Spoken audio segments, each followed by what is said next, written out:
பிஜேபியில இணையும் போதே ஆர்எஸ்எஸ் தலைவர்களோடு ரொம்ப ரொம்ப நெருக்கம் காட்டியனவர்.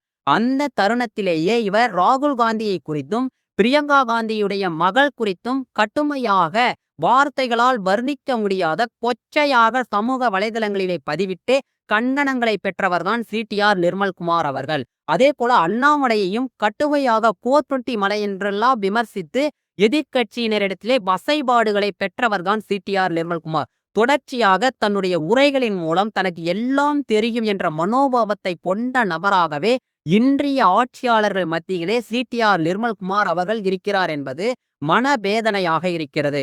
நீங்கள் அரசியல்வாதிகளை கூட நீங்கள் எந்த அணுகுமுறையில் எந்த அளவுகோலில் அளக்கிறீர்கள் என்பது பற்றி அக்கறை இல்லை. ஆனால் ஒரு சாமானிய எளிய பின்புலத்திலிருந்து வரக்கூடிய மாணவர்களுக்கு நீங்கள் எதை விதைக்க விரும்புகிறீர்கள்? அப்துல் கலாம் அவர்கள் தெளிவாக சொல்லுகிறார், எனக்கு மிகவும் பிடித்த குரல் உள்ளுவதெல்லாம் உயர் உள்ள மற்றது தன்னினும் தள்ளாமை நீர்த்து வெள்ளத் தனையது மலர் நீட்டம் மாந்தர்தம் உள்ளத் தனையது உயர்வு. இந்த குரட்களை அவர் மேற்கோள் காட்டி அடிக்கடி குறிப்பிடுவார். தன்னுடைய வாழ்க்கையில் எதையும் உயர்ந்த லட்சியமாக கொள்ள வேண்டும். ஒருவேளை அந்த லட்சியம் தவறினாலும் அந்த அடுத்த நிலையில் நாம் கட்டாயம் எட்டி பிடித்து விடுவோம் என்று சொல்வார். இன்னும் சொல்ல போனால் இதை புரியும் வகையில் சொல்லும்போது, ஒரு மாணவர் டிஎன்பிஎஸ்சிக்கு தயாராவதை விட யூபிஎஸ்சி தேர்வுக்கு தயாராகும் போது அவருக்கு யூபிஎஸ்சி வாய்ப்பு கிடைக்காமல் போனாலும் டிஎன்பிஎஸ்சி வாய்ப்பு கட்டாயம் கிடைக்கும். அந்த அளவுக்கு அவர் தயாரிப்பை விரிவுபடுத்துவார்.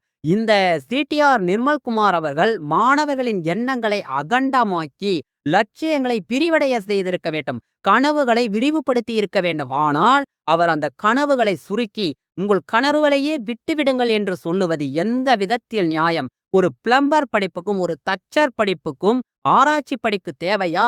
அவர்கள் கடினப்பட்டு படிக்க வேண்டுமா? இந்த நிலை தேவையே இல்லை. அவர் பயிற்சி எடுத்தால் அதற்கு போதுமே. ஒரு 8ஆம் வகுப்பு 10ஆம் வகுப்பு முடித்த மாணவர்கள் ஐடிஐ என்ற தொழில் பிரிவு பாடங்களிலே இந்த படிப்புகளை எளிதாக அவர்கள் படித்து விடலாம்.